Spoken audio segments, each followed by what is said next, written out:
Good morning, good afternoon, and good night, and welcome to a special episode of the Amateur Otaku. And I'm talking about special because normally well, there is a reason why I put that image at the beginning of the episode. I'm one of your hosts, Isaac Wolf, and joining me today is my good friend and co-creator of this pod, Brandon Alvarado. How's it going, buddy?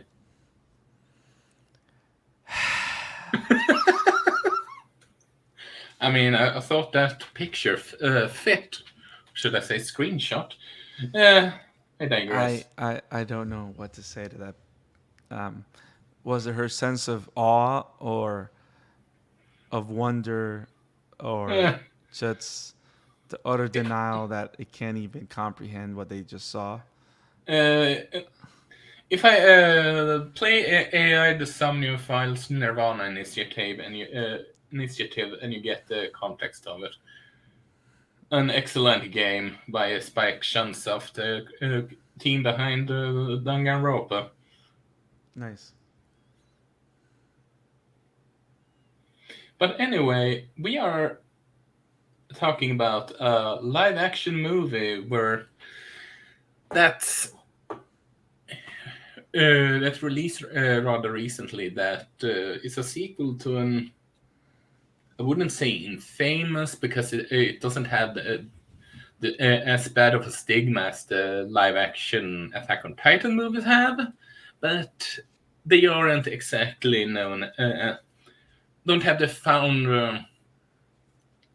They are don't look. Fans doesn't look at them in positive light, so to speak, and that is the Full Metal Alchemist movies, and it apparently did so well enough in Japan that they're doing two movies back to back, and the one we are covering now today is Full Metal Alchemist: Revenge of Scar, and I'm just gonna go and say let Brandon start ranting out because he has some feelings for this movie.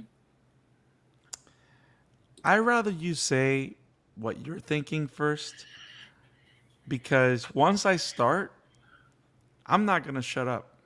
Okay, And I think people would like to know what you think. honestly, it wasn't sort of like at first I was just it took me 5 minutes and then I'm just yeah, look at this from a fan film slash its own thing perspective, and I might enjoy it much more. And more I longer I saw it, I'm just yeah, this isn't a good adaptation whatsoever. But let me put it like this: if this movie was just its own thing, as in the manga and all that jazz, do not exist and all, I might have enjoyed it more. That I will, even though this isn't, wouldn't say it's a good movie even by that standard because there are so many better Japanese live action movies by far, and the special effects in this movie is lackluster to say the least. It takes me out of the movie more than once. But but if you want to have a true proper adaptation of Full Metal Alchemist, yeah, this ain't it, Chief. This ain't it. Well, I'm kinda done. So before I start, you guys can see what I've named myself, what I've added to my call card because I am filled with a full metal rage. That's how I feel right now. I I I hate this movie. Part of me hates it more than I hate the end of Evangelion. And the main reason, Oh, then oh, yes, even that's more than bad, that, huh? yes. And here's the thing: when I saw the first one, that came out, what was it, 3 years ago? I think it was. Can't When I recall. when I saw the first one, I was very disappointed, but it didn't hurt that much. Like it hurt, but I found it exciting to see the characters or something that wanted to be certain characters, right? And I wasn't, and I was able to, my excitement for wanting to see the film that was building up, that had built up, because they announced this movie probably a year and a half before it came out, right? Like the original. I think so. I So don't know. so I think the emotions that I had and the excitement that I felt towards that film, and me wanting to see it was so high, and I was so excited that I was able to forgive certain aspects of it. Does that make sense? Like I was a lot more forgiving. But then I saw it till the end and I said, this is a piece of shit.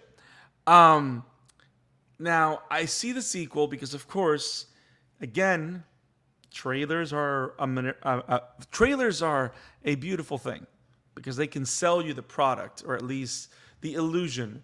And I think that when you and I discussed it off air when it was originally announced that they were going to do this, both of us, I think the both of us agreed that it looked a bit more polished. It looked like they were trying to do too many things, but it looked a little bit better, right? It looked like they were trying to right the ship as opposed to doing more garbage. Now, those that know me knows know that I love talking about what I love. I really don't like sharing my thoughts about what I hate or don't like, right? You guys know that's not who the Scarlet Fan is. That's not who Brandon is. But when I tell you that I hate this movie, I mean it. Now, but I have the reasons why, and I'm going to share with you guys. You already know how I feel about it. I don't want to beat a dead horse with a stick of hatred. So I just want to focus on the actual observations and the actual things that broke my hope for it. Um, and and it also, but at the same time, I did, my disdain for the film was so much that it made me want to go back, like like you know what, like when you're afraid of the dark and you're just looking for something to give you comfort, right? That's how I felt watching this movie. I wanted to just go back to the anime. Like it had the contrary effect. Like as opposed to making me enjoy it because I love the book or the anime, it made me want to go back to the anime because it was so bad. Now, why is it bad? It's, I think the biggest thing that blew my mind is the complete disregard to the characters, who the characters are, the arc, their arcs. The movie doesn't feel like a movie. It feels like multiple scenes put together to try and tell a story. It does it doesn't feel that it flows. There's so many pacing issues because they're trying to cover so much ground, and they're trying to make so many emotional beats happen, but none of them happen because there's no build up because the pacing and the editing is so bad. But more importantly, none of the characters feel like the characters. Um, like Edward doesn't feel like Edward. Alphonse is the one that I would say Alphonse and Winry are maybe the ones that feel the most like themselves, but they're the least that you see. Like you rarely hear Alphonse speak. You only see him on the corner. Winry, you see her speak very not that much. Like the one moment that I felt maybe something in my heartstrings was the confrontation between the first confrontation between Winry and Scar. That was probably the first, if the first, and maybe a little bit of the Ishvalan war flashback with Mustang and Hughes and all that. You kind of you kind of feel something or whatever. Um, but it's like you know who these characters, especially as a fan. Like I've said it multiple times in the show that Full Metal Alchemist is one of my favorite animes of all time. One of my favorite stories of all time. Period. um, I love this IP. I love the story, the characters, what they try to say about humanity and society, and like I love it as a whole. I mean, um, um, Arakawa-san did a great job in building a story in a world that felt lived in and full of tragedy, but also full of wonder, and none of that is here. And it's like I hate to say this because first of all, I can't talk about the writing because I'm not a writer. I can't talk about the acting because I'm not an actor. Like there's so many things that I can't do that these guys actually did. But it's like it felt like a bunch of kids got together in an anime con and recorded a movie in their made a home movie of Full Metal Alchemist. Like it doesn't feel that any of the actors took the stories seriously. You know how sometimes, Isaac, and this is an actual question. You know how sometimes you see a phenomenal actor do the best they can with the script that they were given, right? And you know that the actor could have More than once. right, and you know that it's not the same as a bad actor, right? You have bad actors, and then you have an actor that's doing the best he can with the very, very, very, very bad script, right? In this case, it's like they were all having fun or over dramatizing everything. Like none of them, or at least I couldn't feel that anybody took this production seriously, that anybody took the material seriously. Why do you think I said that it felt like a fan film? Right. Like nobody, like there's no weight. Everything, like the only thing they dedicated themselves to is in all the jokes and all the moments, and none of them land because you don't care about the characters. You know what I mean? You don't care about whenever Edward gets angry when he's called a runt because you don't see him as Edward. Does that make sense? Not only that, Edward is supposed to be not a full-fledged martial artist as possibly like Lin or Ranfan, right? But Edward is a superior fighter. Alphonse is a superior fighter. And you never feel that he is. Scar is supposed to be someone that is severely in shape. This kid looks slim, but he doesn't look like a warrior. The same thing with Armstrong, which, by the way, you see him for like 5 minutes. You can To tell. be fair, it wouldn't be that easy to make Armstrong looking manga accurate without. Well, but here's the thing. Unless you CGI an actress, because Not he's. necessarily. Because here's the thing.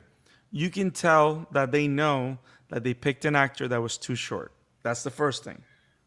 I Because you mean, can tell that they use. I was thinking muscle size No, no, because. no. But that's the thing, though. You can get someone that has the body, and there's a way of using makeup to make the body look bigger than it is. You see what I'm saying?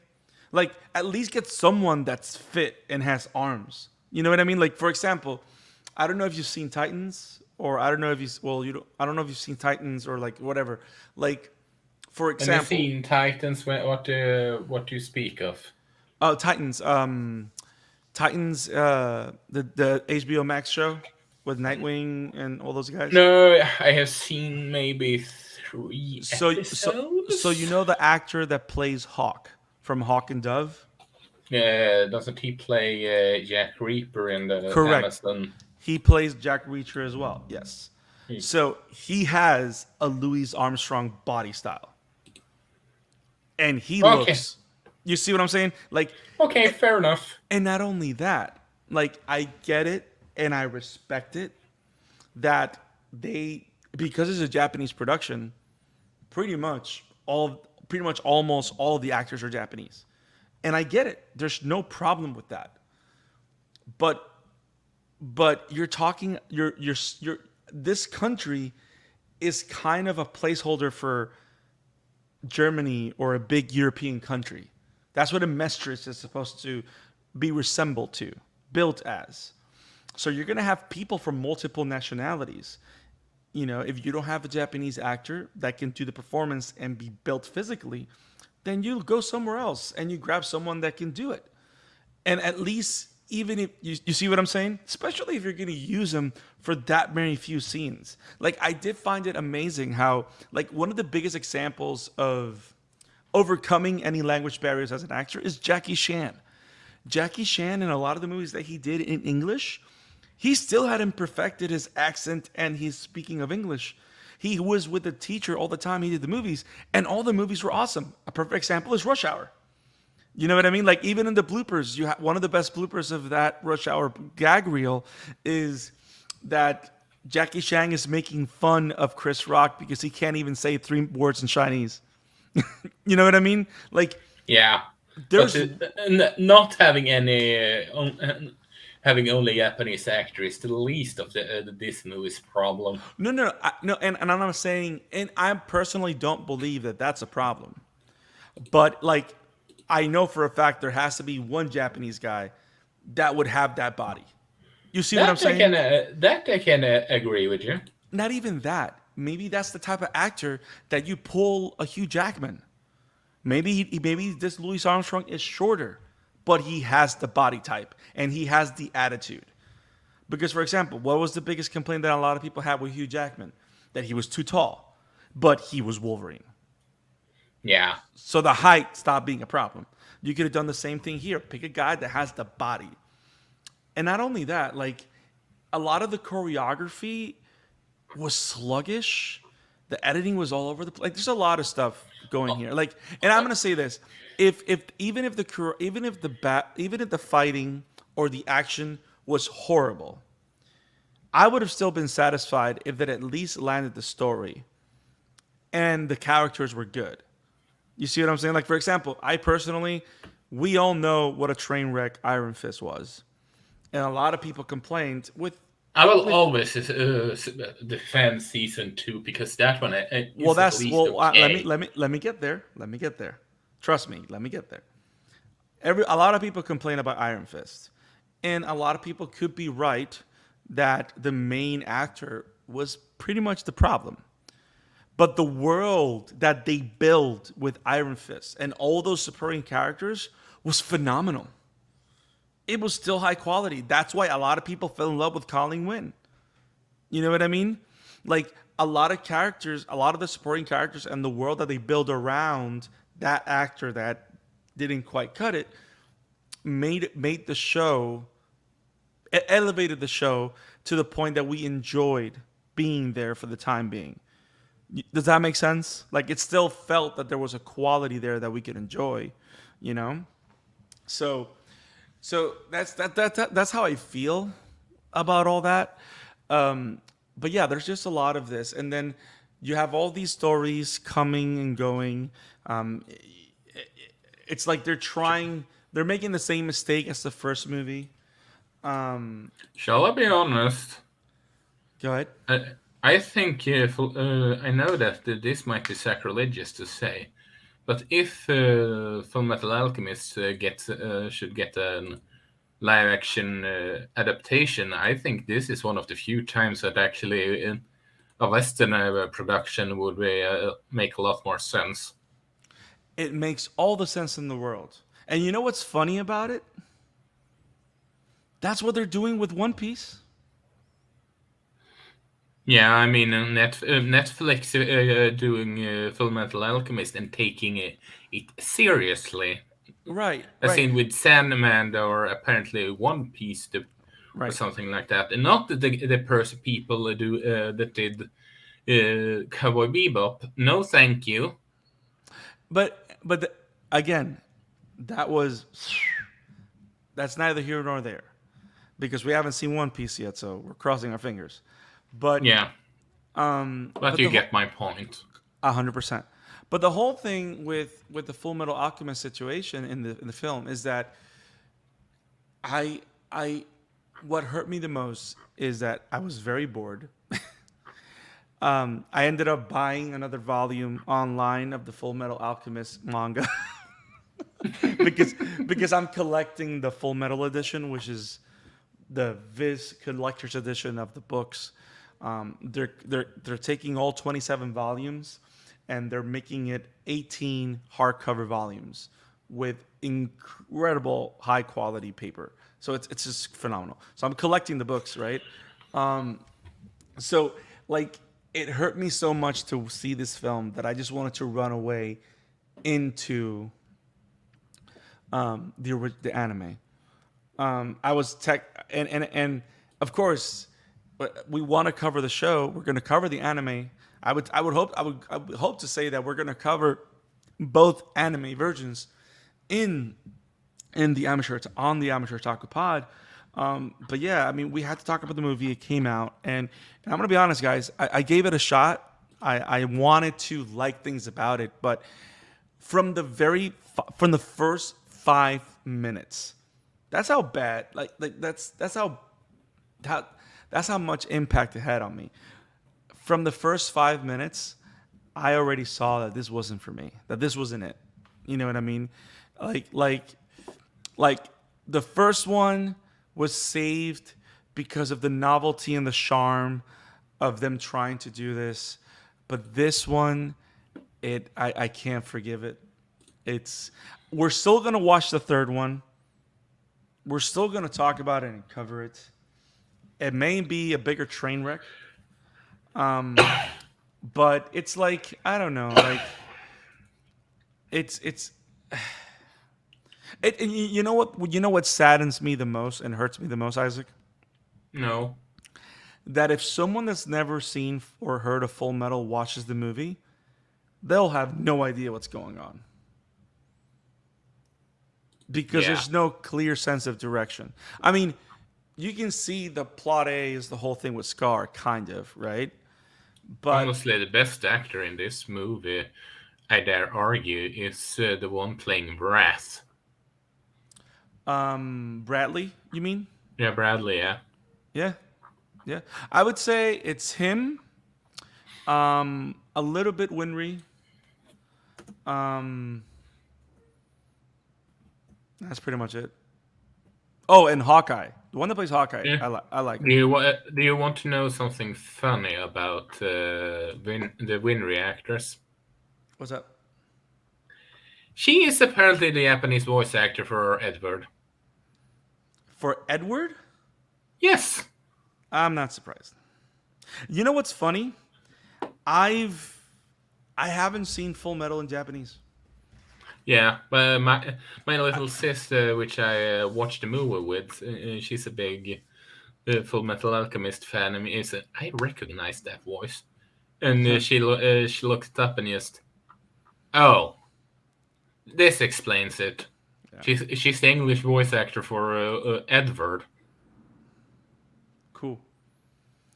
I mean, I know I talked a lot of hate. You can tell Isaac that I'm trying to hold back a little bit. I mean, you have been much more calmer with your rant than what my rants usually are. Yeah.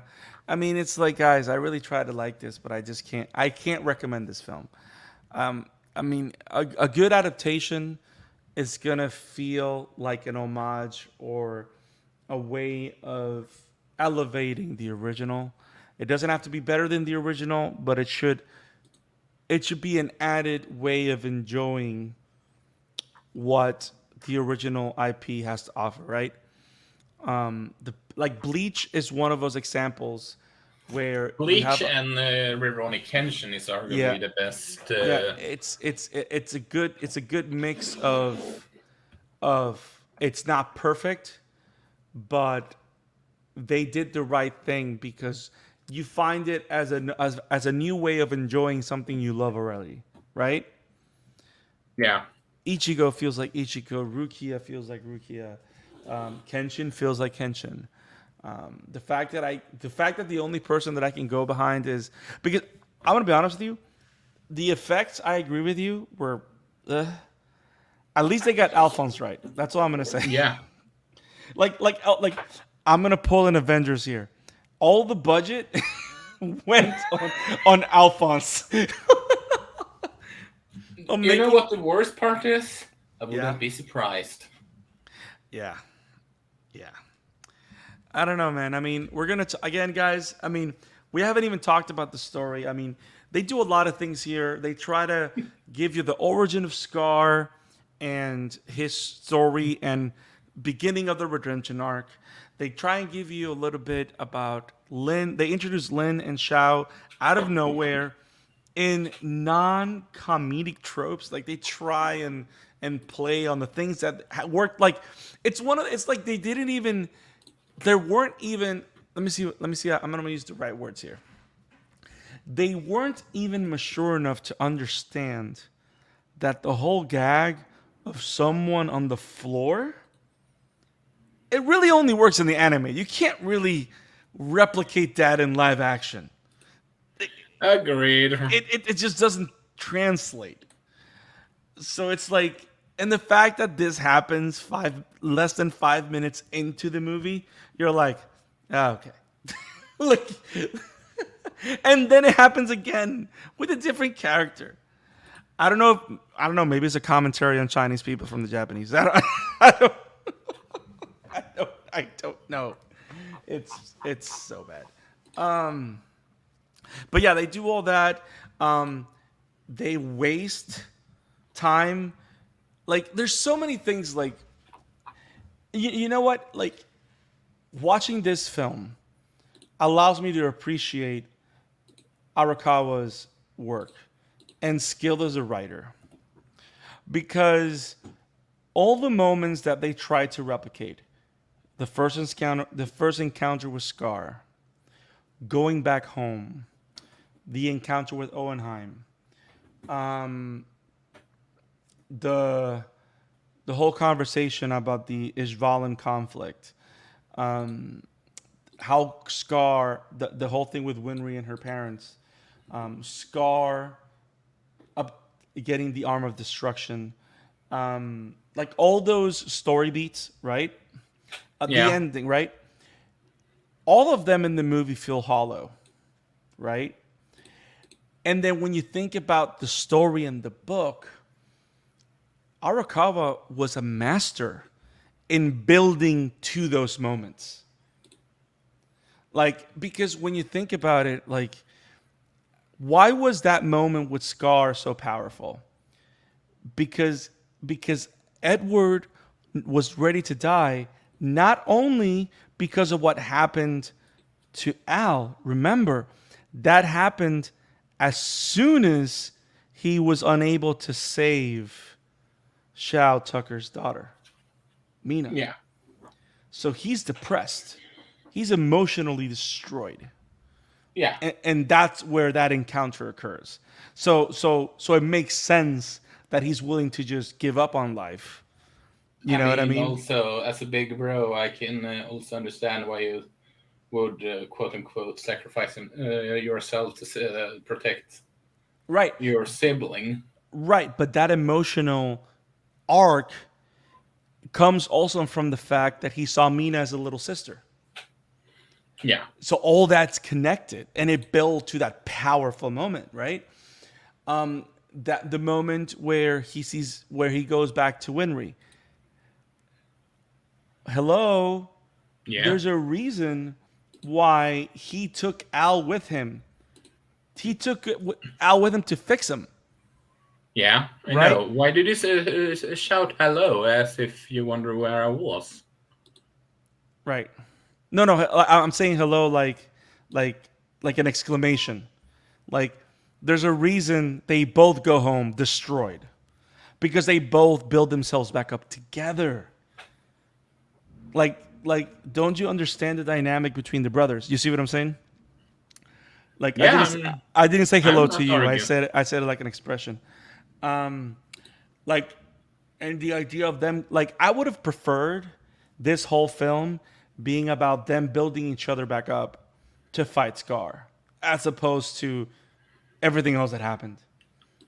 This movie certainly left some big scars on you.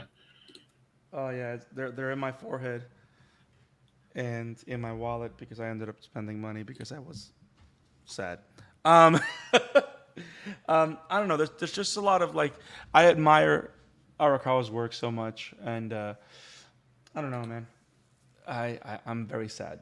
I just want to watch the anime again, you know. And oh, and by the way, like, do you have to build to like you can do comedy? Like, it's so funny how in the anime that moment where Roy Mustang is useless because it's raining. Like that's one of the most funniest moments ever. Because from the moment we met that guy, he's just a badass, right? And we just see him be a klutz. I have to say, the guy who played Mustang was also pretty good, Yeah, in quotation mark. yeah. I mean, he was okay, but I think but the funny thing is, he he just played one tone, and and Mustang is not just one tone. No, I'm not saying that it was a good version of Mustang Oh or no, no, I'm anything. not saying you. I'm not saying you're saying that. I'm just adding to your comment. I'm just adding to your thing. But yeah, man, I don't know. I think I'm done talking about this before I cry more. Yeah, and for the record, we are going to try and at least cover Brotherhood at some point.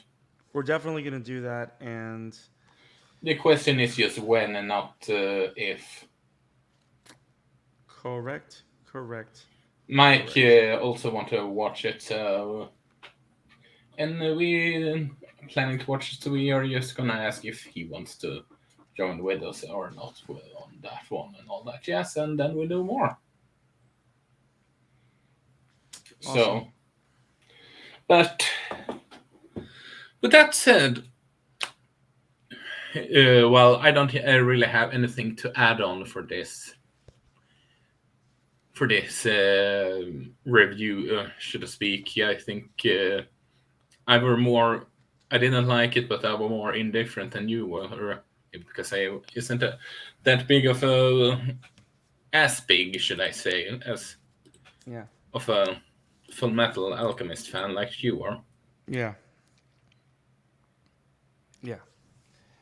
Guys, I mean, you're welcome to watch it. I'm not gonna discourage you to watch something, but my last 2 cents is if you're trying to experience the magic, wonder, and tragedy that is Full Metal Alchemist, you got two amazing animes to choose from because they're both amazing. The film is not worth it. Unless you want to take shots on how many every time a joke doesn't land.